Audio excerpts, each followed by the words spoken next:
हो ना मिस्टर जयराम?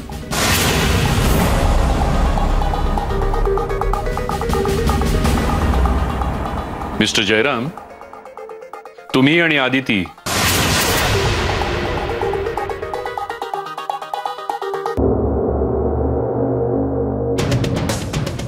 चांगले मित्र आहात ना?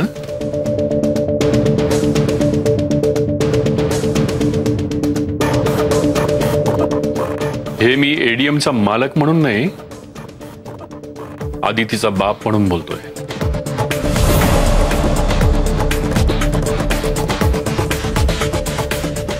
तुमची मैत्री मी पाहिली आहे.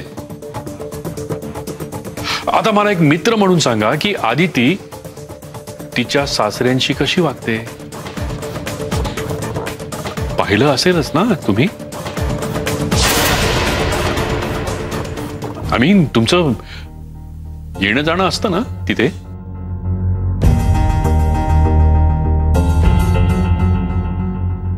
मग आता तुम्हीच सांगा ना, आपला नवरा इतका नालायक असूनही आदिती तिच्या सासऱ्यांशी चांगलंच वागते.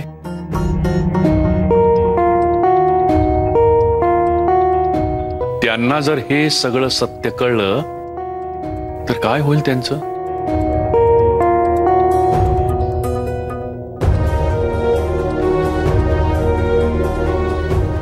सहन नाही करू शकणार ते. अहो नुकतीच बायपास झाली ना त्यांची. दाभोळकर साहेब प्लीज, हे सगळं आता थांबवूया.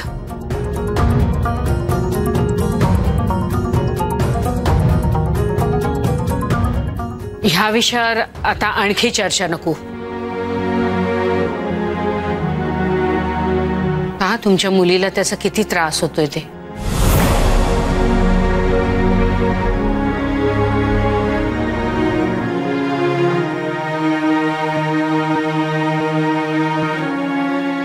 आजपर्यंत मी तिला होणारा त्रास नुसता बघतच आलोय ना,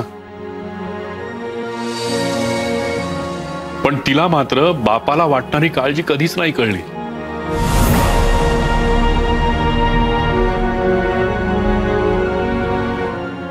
आदिती बेटा, काहीही झालं तरी आपल्या घराचे दरवाजे तुझ्यासाठी सदैव उघडे असतील.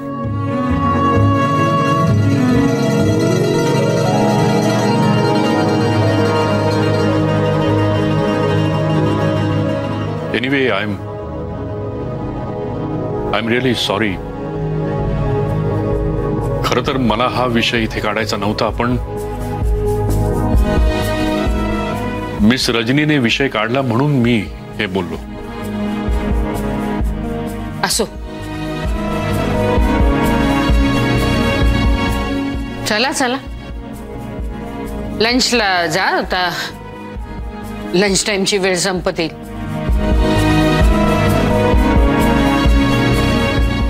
दाभोळकर साहेब, आपण माझ्या केबिन मध्ये बसूया का? मी माझं थोडंसं काम संपवतो आणि मग येतो. ठीक आहे.